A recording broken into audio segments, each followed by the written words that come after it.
Hello, and welcome to another episode of My Pocket Psych, the podcast all about the psychology of the workplace. My name is Dr. Richard McKinnon. I'm a chartered psychologist and coach.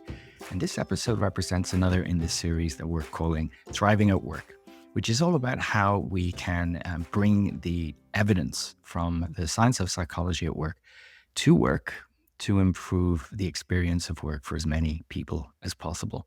Now, we've touched on some organizational level topics so far in this series, and I know that they've gone down quite well with listeners based on the feedback that I've had.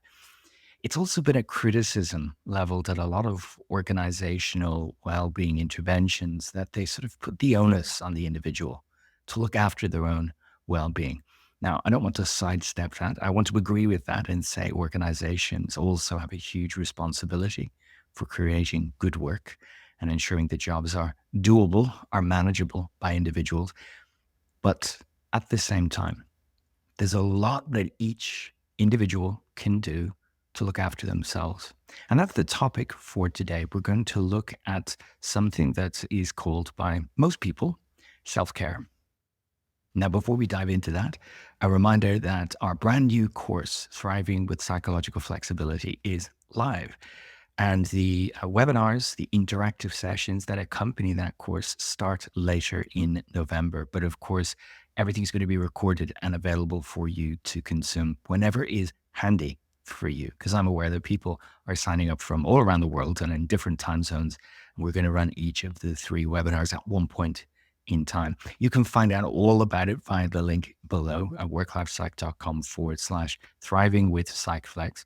And if you enjoyed the recent series I did with Ross McIntosh, all about psychological flexibility and how we can cultivate it, well, then you'll love this because Ross is my co-facilitator on the course.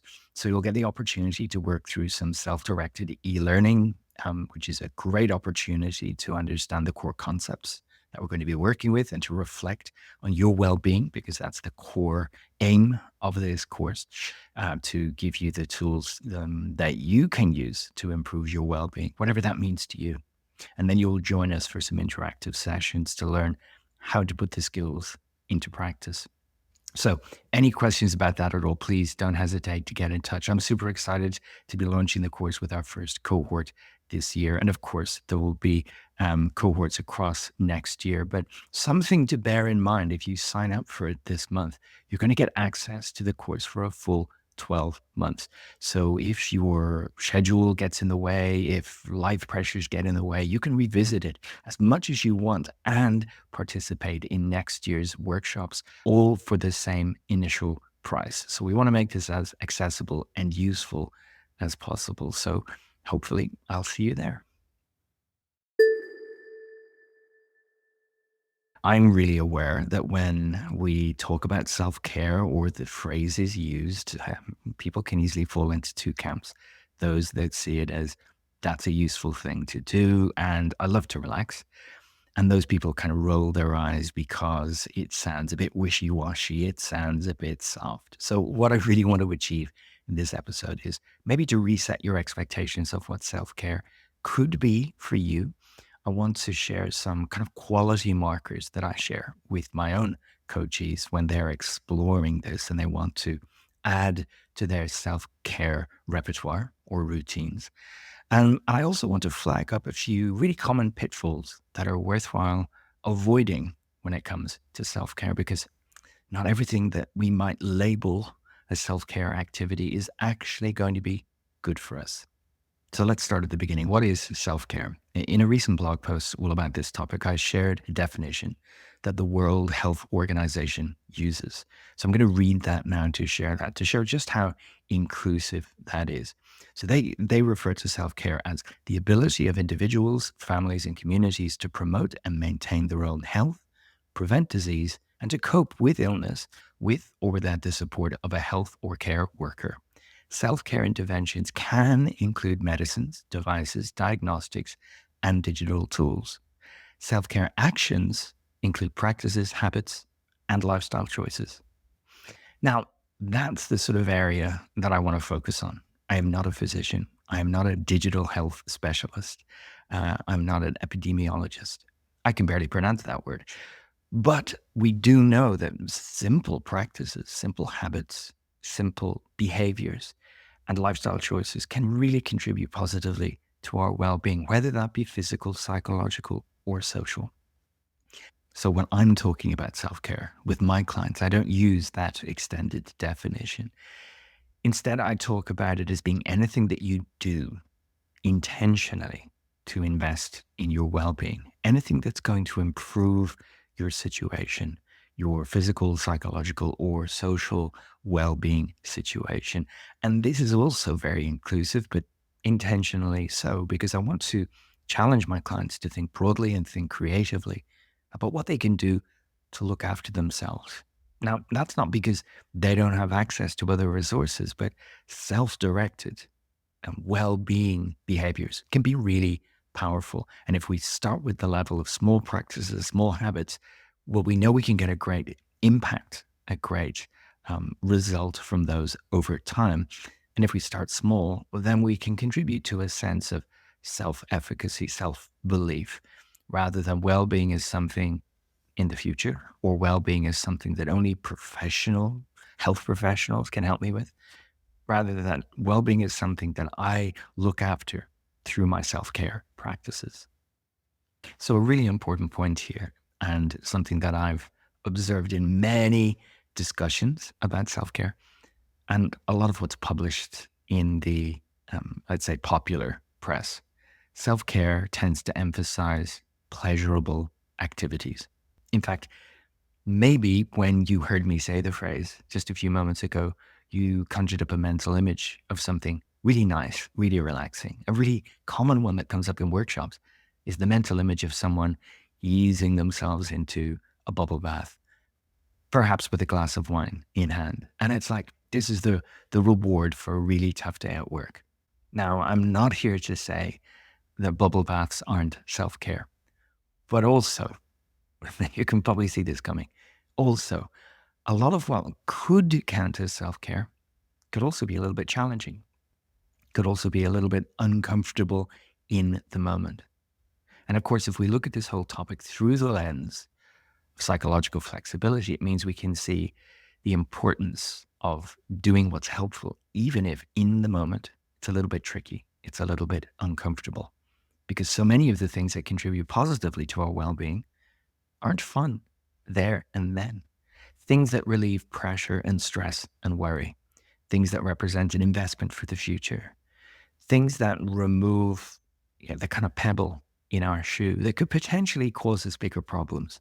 If we're able to sort that out in the here and now, it's not as relaxing as a bath, but it does represent a positive investment in our well being. So, why does this matter? There's a couple of perspectives on this I've discussed with clients over the years. One is, ideally, we don't want to wait for our well being to dip into illness before we do something about it. And that means we only consider our well being when we're sick. And also, having some influence and control over our own well being is really important. We get to learn what works for us because this is quite a subjective thing.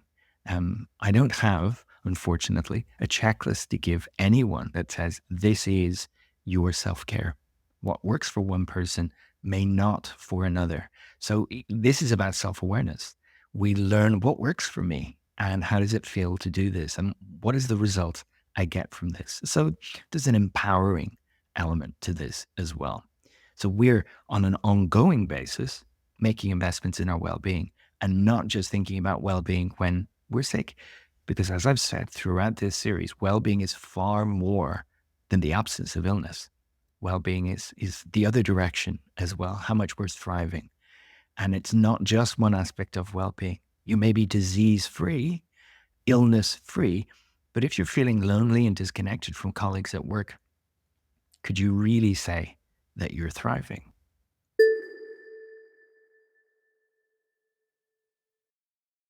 Now, a common question that I get in workshops is how is that different to coping?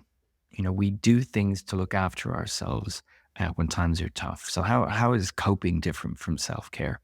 And I don't want to prevent anyone from doing either because of the sort of angels on the head of a pin debate about detail, but I frame it this way. Let's keep it nice and simple. Coping is anything that we do in response to adversity and challenge. Self care is what we do to invest in our well being on an ongoing basis, whether or not we're grappling with challenge and adversity. But you can probably see some of the same activities could count towards effective coping and self care. So it's not always when we're dealing with difficulties. It's self care is the stuff that we do maybe on a routine basis, intentionally, because we know it adds something to our well being, social, psychological, or physical.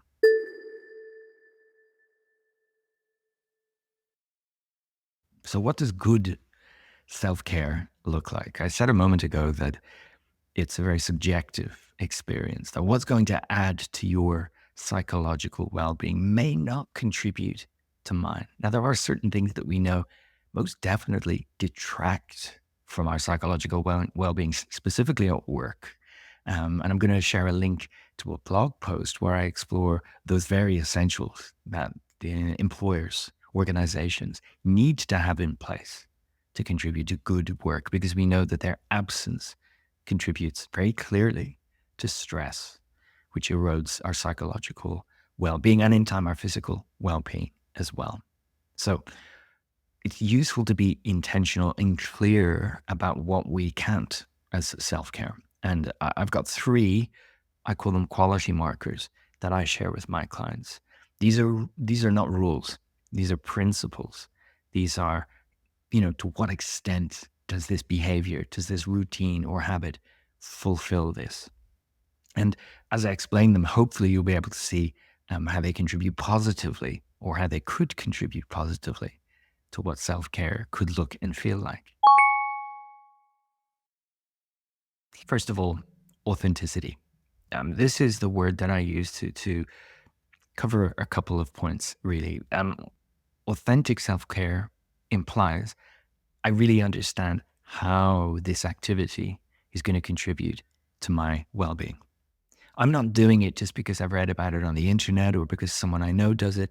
I'm doing it because I know that when I do it, it contributes positively to my well being. Maybe to a positive emotion, maybe to a sense of connection with someone. Maybe it's relaxation. Maybe it's helping me effectively deal with what's worrying me. So I need to be honest about it as well. The relaxation with a good book and a hot drink could be a form of self care, but not if there's something that's more pressing with regard to our well being that we could do. Maybe having that conversation, that difficult conversation with a colleague, maybe that's something that could do even more for our well being if we took care of that. And I'm going to return to this theme in a little bit more detail when I look at the various pitfalls where we kind of misuse the term self care.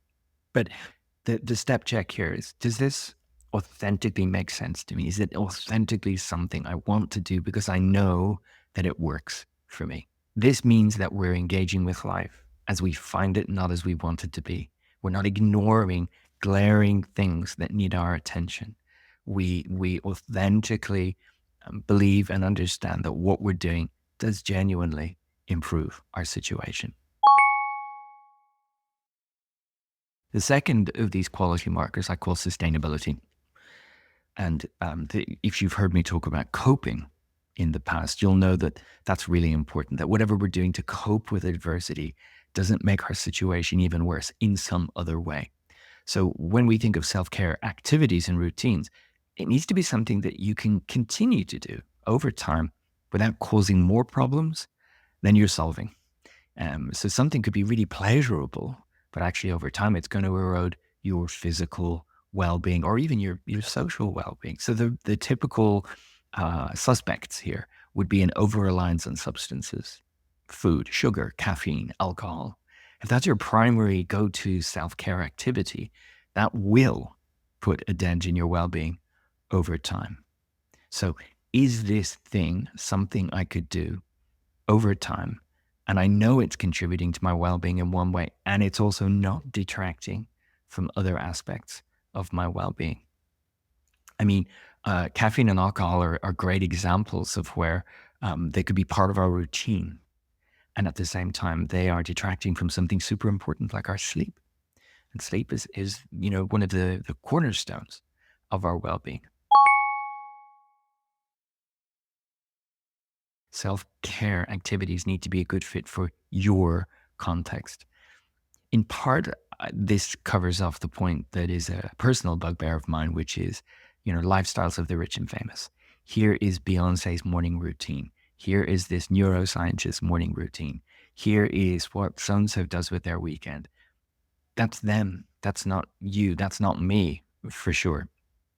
So doing what is a good fit for your own context at the macro level also means being aware of your context in the here and now, at the very tactical level. So the same self-care activity, maybe going for a walk and exposing yourself to nature and getting some time away from screens or uh, the built environment. That could be great. But in another context where actually there's something much more pressing, something much more important that could detract from your well-being, detract from your satisfaction, well, then you're not being contextually sensitive. You're not really paying attention to what the context you're actually in requires of you. And this, I think, is why self-care can be kind of complicated when we think of all of these things concurrently. But really, it's made easier if we're just paying attention to what's going on around us and we're paying attention to what's going on inside of us. We're listening to what we really need and we're matching that against what's possible, maybe not what's ideal, but what is possible in the here and now. And if we're able to build these principles into our self-care routine, we can be more intentional. We can be more sustainable for sure. We're not going to unintentionally erode an aspect of our well-being or overemphasize a form of self-care. And it's something that will represent a toolkit of self-care activities because we'll be able to practice self-care in lots of different contexts and not just have that one thing we lean into all the time. This does not mean, and I don't want you to quote me on this, that a bubble bath isn't self-care. It absolutely could be. It absolutely could be. If you authentically feel relaxed as a result of it, if it's giving you the break from other things that you need, if it's something that you could keep doing while not ignoring something more pressing, and that it is a good fit for the context you're in, then yeah, it could be. It could be a great example. But it's my job to remind everyone that there are things that we could do that may not look relaxing, may not look fun, but they could represent a great investment in our well-being over time. So let's turn now to some of the pitfalls. And this list is by no means finite, but these are the most common examples that I've encountered as a coaching psychologist when we think about the behaviors that we label as being positive or good for us. If we take a step back, we realize, maybe not as great as I initially thought. The first of these is self-care. That's really avoidance. It's so easy for us to see the discomfort or the anticipated discomfort in a situation. And we can very easily slip into avoidant patterns of behavior. So I'm going to do something that I badge as self-care while I'm neglecting something really important over here. I'm actively avoiding it. I'm badging my walk in nature as self-care, but effectively I'm letting everything else burn to the ground. That is not really self-care. If we've got some control and influence over this situation and it's something maybe that we own or is we are responsible for, then going for a walk could conceivably be a form of avoidance. So this relates back to honesty with ourselves and self-awareness and being able to step back and saying, I'm buying into a story about this. I'm buying into some thoughts my mind is giving me that wouldn't it be nice and healthy to go for this walk rather than deal with this pressing situation that is going to get worse over time. Procrastination is a great example of avoidance. And sometimes procrastinators, real chronic procrastinators, will after they run out of surfaces to clean and books to organize, say, I'm going to do some self-care. So watch out for that. It's not that the behavior, the self-care activity is inherently bad. It's just not helpful at that point in time because there's something else that could be done instead that's a lot more pressing. Pitfall number 2 is self-care that somehow depletes your resources. So really, really important to understand is that the more resources we can bring to the fight, the better, because there are many demands that come our way, and balancing demands and resources available to us, whether they be psychological or physical or social, means that we're going to be able to cope and deal with life's challenges a lot better. So when I think of self-care, very, very personally, I think about quiet time. I think about sitting on my sofa with a book I've been really wanting to read or I'm really enjoying at the moment, and a big mug of tea, something like that. Slowing down, having quiet time. But if that means I'm staying up really late for just one more chapter, or maybe if the mug of tea is a mug of coffee and I'm having that late at night, then I'm depriving myself of a really important resource, which is a good night's sleep. So this is about being mindful that, we're potentially robbing from one column to pay to another. My enjoyment in the here and now, my relaxation in the here and now is actually coming at the cost of something probably far more important than reading one more chapter or clicking onto the next chapter in the Netflix series or playing just another 30 minutes of this game on my phone. Things can be pleasurable and relaxing and make life more difficult because we're reducing the resources that we're going to be able to bring to the table, that we're going to be able to need to use the following day or in the days and weeks ahead. What we could do is ensure that those core resources around nutrition and movement and sleep, that we have a kind of a mental checklist around that and ensure that whatever we're doing to improve our well-being in one area isn't unintentionally eroding any of those really important resources. Number 3 is when we have unsustainable or just plain unhealthy self-care habits, because that's not really self-care. If we're doing something really regularly because it gives us a psychological or social boost, but it's taking away from our medium to long-term psychological or physical well-being, then you're simply doing the opposite of self-care. And this requires us to take a bit of a strategic view of our own well-being, just step back a little bit. We've all heard the public health advice against smoking, alcohol, unhealthy processed foods, and all the rest of it. But a lot of the time, what is badged as self-care actively involves those things. So over time, we're just setting ourselves up for an illness.